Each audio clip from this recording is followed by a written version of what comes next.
You seem to get fired up at times as if you felt he wasn't characterizing things correctly. Yeah, well, I got a little emotional with the homeless situation in Boston. Certainly that's something that bothers me every day, and I'm proud of the work that the city's done there. We've brought on a homeless czar, and we've housed 1,200 chronically homeless people.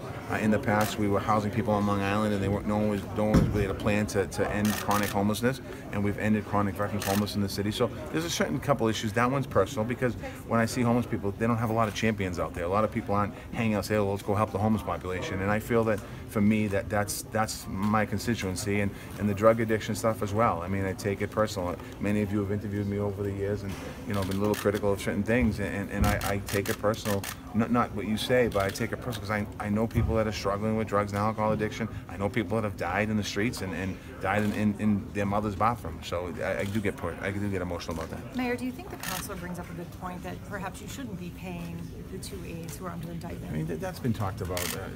We've talked about that so many times, and I think that what I've done as mayor. I mean, anyone that's been under investigation, we've paid them under my administration, and depending on what happens in the court cases, that's what we've done, and that's what we're going to continue to do unless we have a conversation about do we change that in the next term possibly. We'll see what happens. Mayor, 3 weeks left in this. You're ahead in the polls too. Do you think the polls indicate that you're still going to win? I love the poll. Obviously, it's great to see the poll like that. But I'm working as hard as I ever have because it's not about polls. It's about making connections to people, and I want to try and touch every voter if I can in the city of Boston, and try and make my case to them why I should be reelected. It's nice to have that so-called lead, but it doesn't matter. I mean, that's not who I am as a person. I work hard every day, and I'm going to continue to work hard and try and get every single vote I can to support me. Mayor, you talked a lot about facts during this debate. Do you think the councilor was prepared? Do you think he had his facts right? I mean, that's up to you guys to decide. You guys have to go back and look. But you challenged him throughout the debate. Yeah, but that's your job as reporters to see if the facts are correct. I threw a lot of facts out there as well. So measure my facts versus his and see who is accurate. He says that you're quick to come up with plans for Amazon or General Electric, but you're slow to work on student issues in the Boston public schools.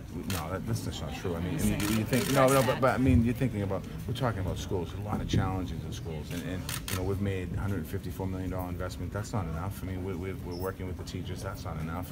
We're putting Build BPS out there and building new schools. That's not enough. We're doing after-school programming. That's not enough. What I mean by that is that there's a lot of challenges in our schools, and we've seen gains in the last 4 years, and hopefully over the next 4, we're going to see even bigger gains and faster gains, and we're going to continue to do that.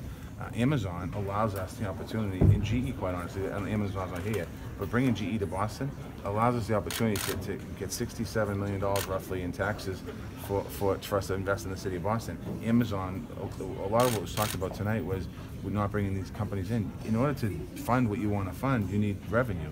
And the city of Boston is 70% dependent upon property tax, and we're getting less local aid, state aid every year. So if we want to continue to fund what we want to fund, we need to increase economic development in the city of Boston, and that's what we're doing. Amazon would be a nice boost to the city, but if they don't come, that's not the end of the world. I mean, we're growing regardless. In the last 3.5 years, 60,000 new jobs in the city of Boston, 30,000 new people living in the city of Boston. So we're growing as a city.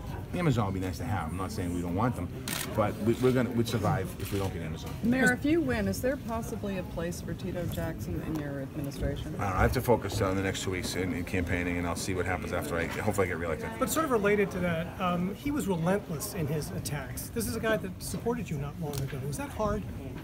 I mean, I think, that's what you're doing in politics, I suppose. I still think that for the most part the debate wasn't what you see on a national level, and I'm proud of that. I mean, the national debate stuff where they spend 45 minutes attacking each other and 10 minutes talking about a plan. I think tonight we had a good chance to talk about some of the things that we wanted to do to move our city forward. So I'm grateful for that in this debate. Mayor, will you show up at the We Decide Forum on Thursday? My schedule's packed, and I made it very clear very early on that I couldn't do that. I was here tonight, and a couple 100,000 people hopefully saw this debate, and it's going to be replayed again. And I know the debate the other night that was at Hibernian Hall is online, and it's been replayed many thousands of times as well. So I'm going to be making my case to the voters of Boston. Bottom line, why should voters give you 4 more years?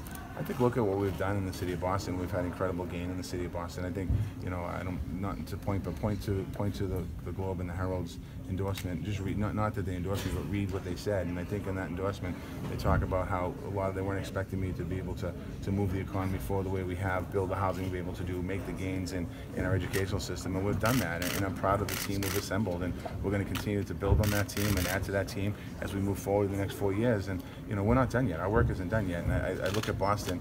We have a big issue in our city with inequality. There's no question about it. We have too many families still struggling. Our unemployment rate is 3.4% in Boston. It's 6% in Roxbury, Dorchester, Mattapan.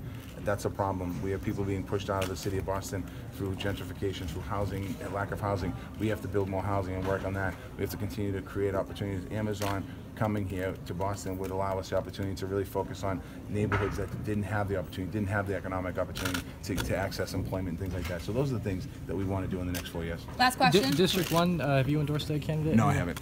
Were you surprised that the NAACP report played so prominently in this debate tonight? No, I expected it to play prominently. Anytime a report gets put out like that 15 days before an election, I'm assuming it was going to be in the conversation. All right, guys. Thanks, everybody. Thank you.